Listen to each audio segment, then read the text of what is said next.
If you've ever stood in an old garden and wondered why the soil smells alive, crumbly and calm rather than sharp or overfed, you're not imagining things. Many traditional gardens were built on a practice modern advice quietly warns against using compost that wasn't fully finished. Not half-rotted garbage, not sloppy waste, but intentionally young compost that was still biologically active. Old gardeners understood something we're only slowly relearning, especially when it comes to growing herbs gently rather than force-feeding them. They weren't chasing instant growth. They were cultivating soil behavior, microbial balance, and long-term plant health. That's the difference. If you grow herbs for aroma, medicinal strength and resilience rather than size alone, this old practice matters more than most people realize.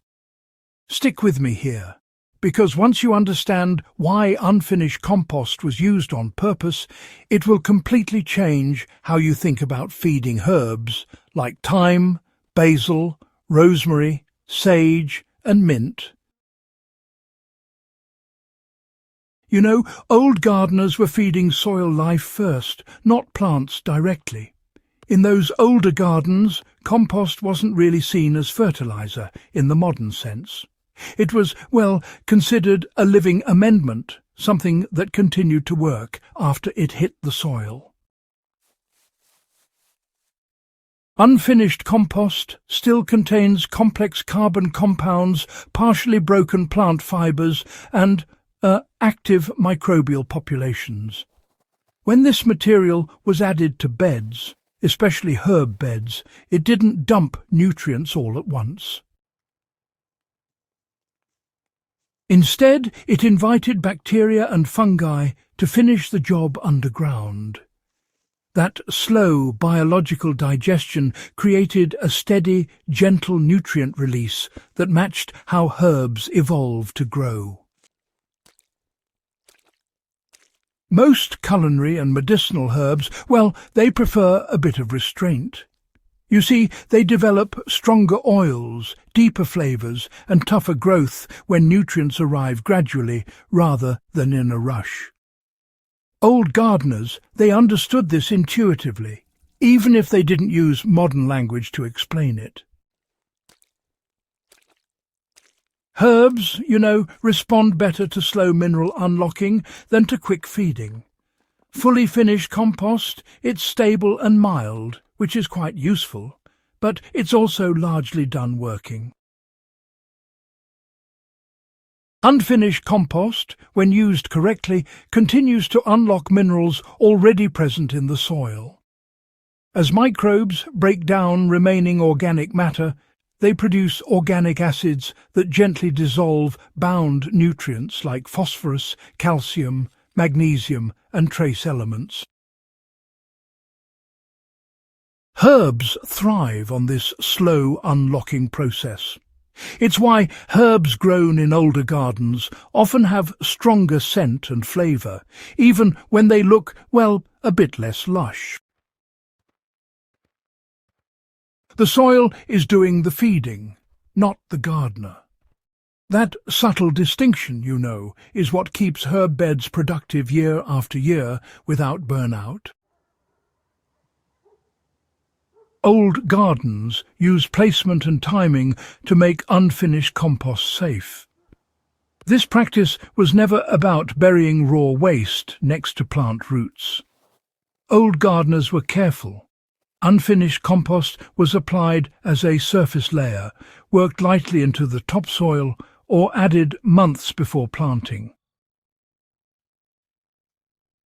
In herb gardens, it was often spread in autumn or early spring, so, you know, soil life had time to integrate it before heavy growth began. This prevented nitrogen lockup from harming plants while still allowing microbes to stay active. Gentle herb gardening really depends on this timing. Herbs dislike stress, and poorly placed compost can cause it, honestly. Used with patience, unfinished compost becomes a stabilizer rather than a risk. One of the biggest advantages of unfinished compost is microbial diversity. Fully finished compost has already gone through intense heating that reduces many organisms. Unfinished compost, though, retains a broader range of bacteria, fungi, protozoa, and decomposers.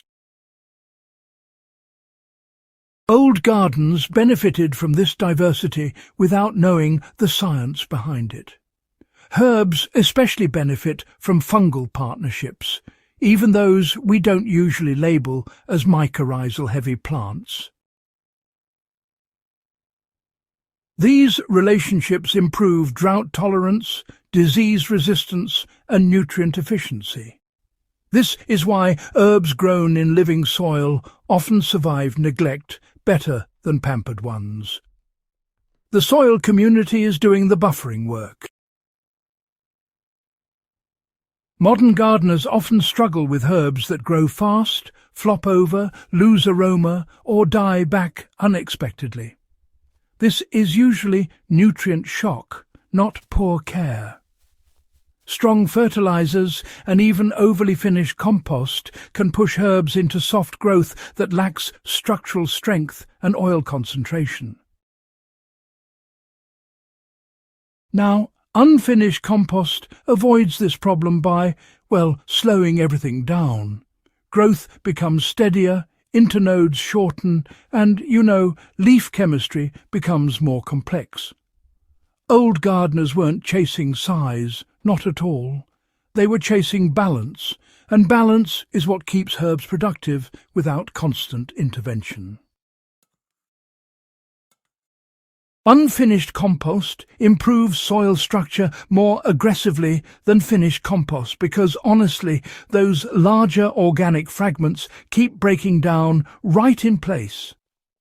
This creates air channels, moisture-holding pockets, and stable aggregates over time. Herbs benefit enormously from this structure. Roots can explore without suffocating, water drains without drying out too quickly, and temperature swings are buffered, you see. Old gardens improved every season because decomposition happened in the bed itself, not just in a pile somewhere else. Gentle herb gardening today can absolutely borrow this method, but it does require a bit of restraint.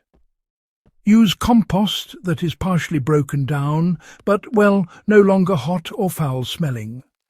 Apply it as a thin layer, preferably away from direct stem contact. Let time and soil organisms do the work for you. Combine it with mulch rather than digging aggressively. The goal, really, is to support soil processes, not replace them. As gardeners move away from high-input systems and, rediscover soil-led growing, unfinished compost is really making a comeback under different names. Living mulch, biologically active compost, and soil-building amendments all point back to the same idea. Old gardens weren't careless. They were patient. Gentle herb gardening, thrives under that same patience. When you let compost finish its work in the soil, you're aligning yourself with how herbs naturally want to grow. If this guide helped you rethink compost and soil in your herb garden, do consider subscribing to the channel for more grounded, experience-based gardening knowledge.